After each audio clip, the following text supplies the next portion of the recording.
दोपहर से रात हो गई है, लेकिन आपकी पसंदीदा बहू अब तक घर वापस नहीं लौटी। तो क्या हो गया?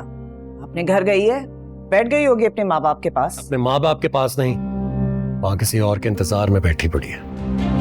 किसके इंतजार में? आप अच्छी तरह जानती हैं। हाँ, मैं अच्छी तरह जानती हूँ। उसका जुर्म भी और तुम्हारी पारसाई भी।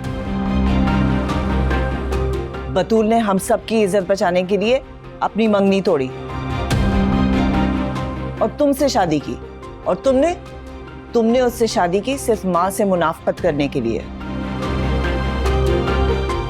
जब मनाहिल वापस आई तो तुम्हें माँ का ख्याल ही नहीं रहा। ऐसी बात नहीं है। वो मुझसे पूछे बगैर वहां गई और वहां जाकर बैठ ही गई है। उसके माँ बाप को उसकी जरूरत होगी, फजूल में नहीं बैठती है वो वहां। अच्छी तरह जानती हूं मैं, तुम उसे अपनी जिंदगी से निकालने के बहाने ढूंढ रहे हो। माँ, आप मेरी बात समझ क्यों नहीं रही? उससे मुझ में कोई दिलचस्पी नहीं है। उसका दिल तो हर वक्त अपने घर में ही रहता है।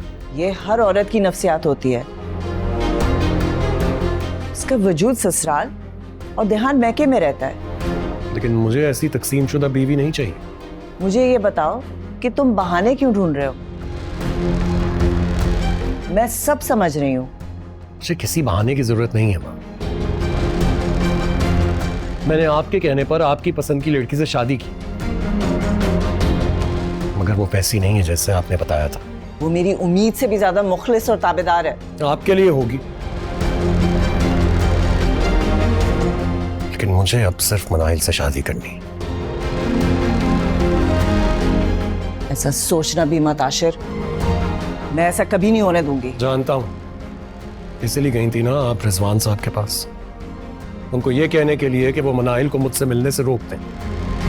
हाँ, मैं हर मुमकिन कोशिश करूंगी कि तुम दोनों की शादी कभी ना हो। ठीक है मैम, बिल्कुल ठीक है, लेकिन आप मेरी भी एक बात प्लीज गौर से सुन लीजिए।